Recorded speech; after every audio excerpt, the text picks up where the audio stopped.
नमस्कार दोस्तों, मैं हरी सिंह राजपूत एक बार फिर से आपके लिए लेकर आया हूँ एक बहुत ही इम्पोर्टेंट अभिलेख। क्योंकि हमारी ये जो सीरीज़ है मध्य प्रदेश के अभिलेख, इसमें बहुत इम्पोर्टेंट अभिलेख कवर कर रहा हूँ।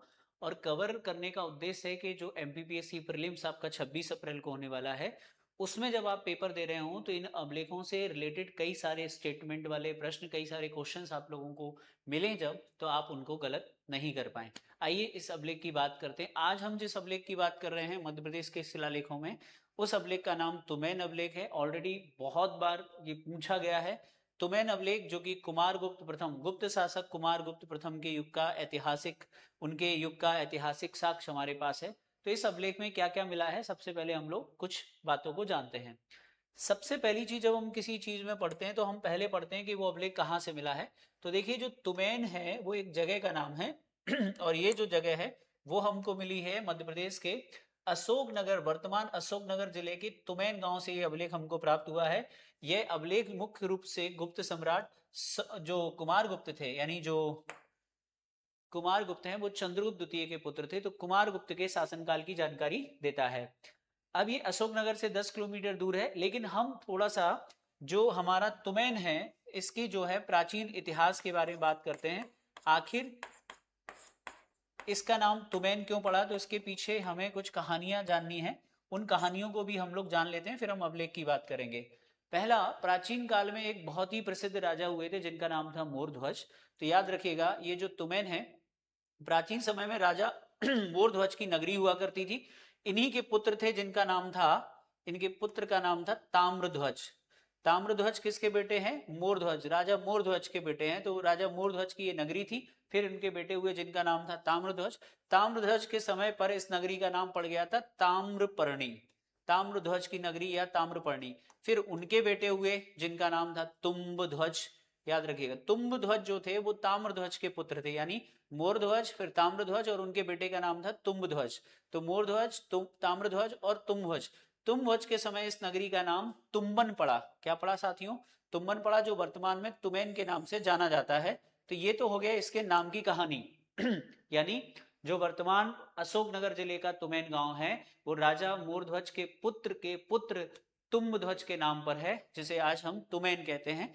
यहाँ की एक खास बात और है, यहाँ से लगभग हमें 8 फीट ऊंची एक जैन प्रतिमा पद्मासन की मुद्रा धारण किए हुए मिली है, जिसे स्थानीय लोग बैठा देव भी कहते हैं। यानी ये जो तुमन है ये जो तुमैन है वो 3 चीजों के लिए बड़ा फेमस रहा है। हिंदू धर्म के लिए फेमस रहा है, जैन धर्म के भी साक्ष्य मिले हैं, बौद्ध साक्ष्य भी मिले हैं, अभी मैं आपको बताने वाला हूं। तो ये तो इसके प्राचीन इतिहास की बात हो गई। अब हम बात करते हैं इस अभिलेख की। जो अभिलेख हम लोग आज पढ़ने वाले हैं, इस अभिलेख में क्या क्या कहा गया है मैं आपको एक बात और बता दूं, इसी तुमैन से हमको अशोक का एक स्तूप भी मिला है, यानी मौर्य सम्राट अशोक का स्तूप भी मिला है।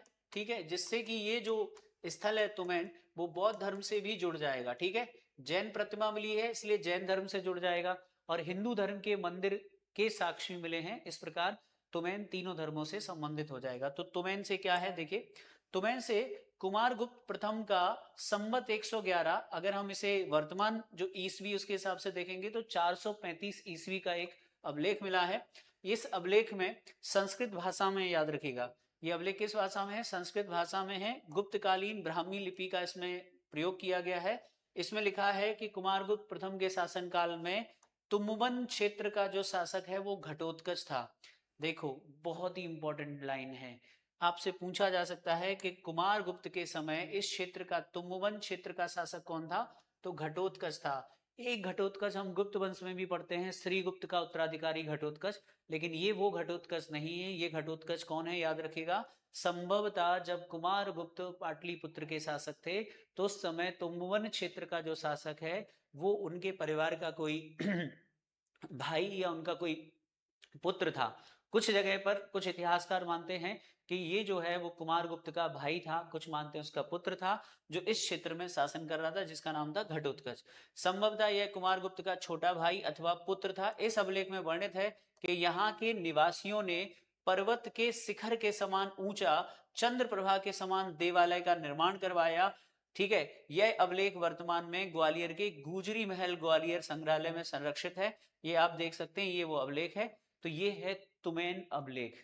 अब इस अभिलेख में कुछ और जानकारियां हमको मिलती हैं जो आपके काम की। मान के चलिए अगर प्रश्न आता है कि तुमैन अभिलेख से हमको क्या क्या जानकारी मिलती है, 3 चीजें हमको मिलेंगी, वो मैं आपको एक अलग स्लाइड में आपको प्रॉपर तरीके से दिखाता हूं। देखिए, जो तुमैन अभिलेख है वो हमको मुख्यतः इन सब चीजों की जानकारी देता है। किन सब चीजों की? पहली चीज है, जैसा कि मैंने आपको बताया कि इस अभिलेख में किसका प्रयोग हुआ है, संस्कृत भाषा और लिपि का प्रयोग हुआ है। तो इस पॉइंट को तो हम लोग समझ ही चुके हैं कि तुमैन अभिलेख संस्कृत भाषा में है, ब्राह्मी लिपि में है, जो गुप्त काल की है। ठीक है, तो तुमैन अभिलेख शास्त्रीय संस्कृत में लिखा गया है। इसमें गुप्त काल की काव्य शैली का प्रभाव स्पष्ट रूप से दिखाई देता है। इसकी लिपि ब्राह्मी लिपि है। ठीक है, याद रखिएगा, जिसे गुप्त लिपि भी कहा जाता है। क्या कहते हैं? गुप्त लिपि भी कहते हैं। तो लिपि हो गई और भाषा हो गई, दो चीजें हो गई। तीसरी चीज इसमें क्या है? समय। समय आप लोगों को बता दिया कि कुमार गुप्त के शासनकाल के 435 ईस्वी का है। अगर गुप्त संवत की बात करेंगे तो ये 116 गुप्त संवत का है, लेकिन आप जो वर्तमान ईस्वी के हिसाब से देखेंगे तो 435 ईस्वी का है। इसका जो सबसे पॉपुलर क्वेश्चन बनता है एमपीपीएससी में वो ये है कि किस अभिलेख में गुप्त राजा कुमार गुप्त को शरदकालीन सूर्य कहा गया है, जो कि बहुत इंपॉर्टेंट है। ठीक है, शासक, किस शासक का वर्णन है, याद रखिएगा। इस शिलालेख में कुमार गुप्त प्रथम को शरदकालीन सूर्य की तरह बताया गया है। अब शरदकालीन सूर्य का क्या मतलब है? शरदकालीन सूर्य का मतलब है कि ऐसा सूर्य, ऐसा राजा जो बहुत ज्यादा कठोर नहीं, बहुत ज्यादा सरल नहीं। तो ये शरदकालीन सूर्य की भांति है। इस अभिलेख का धार्मिक महत्व क्या है? इस अभिलेख का धार्मिक महत्व ये है कि अभिलेख की प्राप्ति स्थल तुमैन, तुमवन में प्राचीन जैन प्रतिमाएं और मंदिर के अवशेष भी मिले हैं, जो इसकी ऐतिहासिक और धार्मिक महत्ता को बताता है। लेकिन इसके अलावा कुछ एविडेंस और हैं, जैसे कि इस अभिलेख में एक तो ये हो गया कि कुमारगुप्त को शरदकालीन सूर्य की भांति बताया गया है। दूसरी खास बात यह है कि इसमें गुप्त वंशावली भी मिलती है और उसमें केवल 3 गुप्त शासकों का नाम मिलता है। इस अभिलेख में मुख्य रूप से 3 पीढ़ियों और एक महत्वपूर्ण प्रांतीय शासक का उल्लेख मिलता है। याद रखिएगा, एक है जिसे चंद्रगुप्त द्वितीय कहा गया है। तो चंद्रगुप्त द्वितीय का उल्लेख है। इस अभिलेख की शुरुआत में इनका उल्लेख एक शक्तिशाली राजा के रूप में है, जिनके बारे में लिखा है कि जिन्होंने सागरों तक फैली पृथ्वी पर शासन किया। ठीक है, दूसरा उल्लेख किस राजा के बारे में? कुमारगुप्त प्रथम के बारे में है। कुमारगुप्त, इन्हें चंद्रगुप्त का पुत्र बताया गया है। अभिलेख में उन्हें महेंद्र कल्प यानी इंद्र के समान कहता है, जिन्होंने पृथ्वी की रक्षा अपनी भुजाओं के बल पर की। तो दूसरे चंद्रगुप्त का उल्लेख है, सॉरी, पहले चंद्रगुप्त द्वितीय, दूसरे कुमारगुप्त और तीसरे हैं घटोत्कच। देखिए, इस अभिलेख की सबसे बड़ी विशेषता घटोत्कच गुप्त का उल्लेख है। विद्वानों के अनुसार वह कुमारगुप्त प्रथम के काल में तुम्बन के राज्यपाल या प्रांतीय शासक थे। वह संभवतः कुमारगुप्त के भाई या पुत्र थे, ये अनुमान है। तो यानी ये जो हमारा तुमैन अभिलेख है उससे हमें गुप्त का शासक कुमारगुप्त के बारे में जानकारी तो मिलती ही है, साथ साथ चंद्रगुप्त द्वितीय और एक और व्यक्ति हैं घटोत्कच गुप्त के बारे में भी जानकारी मिलती है। एक और खास बात यह है कि जो तुम्बन था इस क्षेत्र में, वो एक प्रसिद्ध प्राचीन नगर था। तुमैन का प्राचीन नाम तुम्बन था, जो एक समृद्ध व्यापारिक केंद्र और प्रसिद्ध नगर था। इस अभिलेख की एक और खास बात यह है कि इसमें मंदिर निर्माण के बारे में है। अभिलेख में 5 भाइयों श्रीदेव, हरिदेव, धन्यदेव, भद्रदेव और संगदेव द्वारा एक भव्य शिव मंदिर निकेतन के निर्माण का वर्णन है, जिसकी तुलना पर्वत की चोटी से की गई है। तो क्या क्या जानकारी मिलती है जो आपको याद रखनी है? एक तो ये याद रखना है, दूसरा इसमें तुम्बन को एक प्रसिद्ध नगर कहा गया है, चौथा इसमें एक शिव मंदिर के निर्माण की जानकारी है, और जो इधर एक मैंने बता दिया सबसे इंपॉर्टेंट वो ये है कि इस अभिलेख में गुप्त शासक कुमार गुप्त को शरदकालीन सूर्य की भांति बताया गया है। तो ये है तुमैन, काफी फेमस है तुम्बन। मुझे उम्मीद है कि आपको ये अच्छे से समझ में आ गया होगा। तुमैन जो था वो अगर कभी पूछा जाए, जैसे कि व्यापारिक नगर था, तो मथुरा से जब कोई व्यक्ति विदिशा के रास्ते पर आता था, कहाँ आता था? मथुरा से जब कोई विदिशा आता था तो इन दोनों के बीच में स्थित था तुमैन, अशोकनगर जिले में पड़ता है। तो ये एक प्रसिद्ध व्यापारिक नगर भी था और एक व्यापारिक रूट पर भी स्थित था। यहाँ से याद रखिएगा, अशोक का स्तूप मिला है। अशोक का स्तूप मिलना इस बात का प्रमाण है कि यहाँ पर जैन धर्म का भी अपना एक, बौद्ध धर्म का भी अपना एक महत्व था।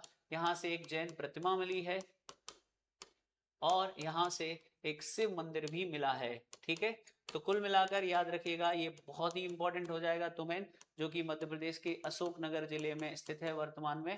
तो आज के बाद अगर आपसे तुमैन से कुछ भी पूछा जाए तो मैं आपको कहूंगा इस अभिलेख की 4 इंपॉर्टेंट बातें आपको याद रखनी है। नंबर 1, कुमारगुप्त प्रथम का है, 435 ईस्वी का है। इसमें कुमारगुप्त को शरदकालीन सूर्य कहा गया। दूसरा, इसमें गुप्त वंशावली है। तीसरा, इसमें तुम्बुवन क्षेत्र को एक प्रसिद्ध व्यापारिक नगर बताया गया है। और चौथा, याद रखिएगा, इसमें एक शिव मंदिर के निर्माण की जानकारी है कि 5 भाइयों ने एक शिव मंदिर का निर्माण करवाया था। इसमें 3 गुप्त शासकों का नाम है, चंद्रगुप्त द्वितीय, कुमारगुप्त प्रथम और घटोत्कच गुप्त, जो संभवतः कुमारगुप्त का पुत्र या उत्तराधिकारी था या उनका छोटा भाई था। मुझे उम्मीद है कि आपको तुमैन अभिलेख बहुत अच्छे से समझ में आ गया होगा। तो आज के बाद याद रखिएगा, राजा मोरध्वज की नगरी याद रखिएगा, या उनके पौत्र तुम्बध्वज के नाम पर उसका नाम तुम्बुवन पड़ा, जो मौर्य मौर्यों का भी केंद्र था, जैनों का भी बौद्धों का भी केंद्र था, जैनों का भी केंद्र था और हिंदू धर्म का भी केंद्र था। तो ये सीरीज उम्मीद है कि आप लोगों को काफी लाभ देगी और प्रीलिम्स में आपको काफी हेल्प करेगी। तो कल फिर मिलेंगे एक अभिलेख के साथ, तब तक के लिए जय हिंद, थैंक यू।